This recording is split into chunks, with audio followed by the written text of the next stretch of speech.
اللہ نے زندگی دی اور موقع دیا کہ یہ پیغمبر تو ایسا رحمت دو جہان تھا کہ اس رحمت للعالمین نے تو جانوروں پر بھی رحم کرنا سکھا دیا تھا، کتوں اور بلیوں پر بھی رحم کرنا سکھا دیا تھا، درختوں اور پتھروں پر بھی رحم کرنا سکھا دیا تھا، اور یہاں تک کہہ دیا تھا یہ احد پہاڑ جو ہے یہ ہم سے محبت کرتا ہے اور ہم اس سے محبت کرتے ہیں۔ اس پیغمبر نے تو یہاں تک کہہ دیا تھا اور یہاں تک اپنی امت کو بتا دیا تھا کہ جو شخص ایک بلی پر بھی ظلم کرتا ہے، یہاں تک سمجھا دیا کہ بلی پہ ظلم کرنے کی وجہ سے وہ عورت جہنم میں چلی گئی، اور یہاں تک بتا دیا کہ ایک فاحشہ عورت ایک کتے کو پانی پلانے کی وجہ سے اللہ کی معافی کی حقدار بن گئی۔ جانوروں کے حقوق بتائے، یہاں تک کہہ دیا ارکبوہا سالمہ، یہ جو جانور ہیں ان کے اندر بھی کوئی دل ہوتا ہے، ان کو بھی تکلیف اور مشقتیں ہوتی ہے، ان پر سواری اس وقت کیا کرو جب ان کی صحت ٹھیک ہو۔ کیا باتیں تھیں آپ کی، کیا اخلاق تھے آپ کے۔ پھر یہ کبھی نہیں ہوا کہ جانور بیمار ہو اور صحابہ اس پہ سواری کر لے۔ ارکبوہا سالمہ، یہاں تک کہہ دیا کہ ان کے اوپر بھی بوجھ اتنا لا دو جتنا ان کے اندر اٹھانے کی ہمت ہے۔ ایک باغ میں چلے جاتے ہیں، باغ میں داخل ہوتے ہیں، اونٹ بلبلا اٹھتا ہے، جیسے ماں کو دیکھ کے بچہ روتا ہے، اونٹ بلبلانے لگتا ہے۔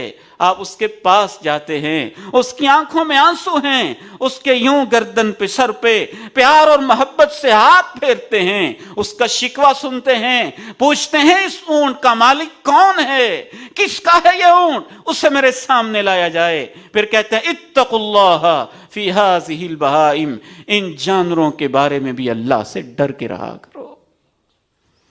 اس نے یہ شکایت کی ہے انک تجیعہ وتدئبہ، کہ تو اس کو بھوکا رکھتا ہے اور کام اس سے بہت زیادہ لیتا ہے۔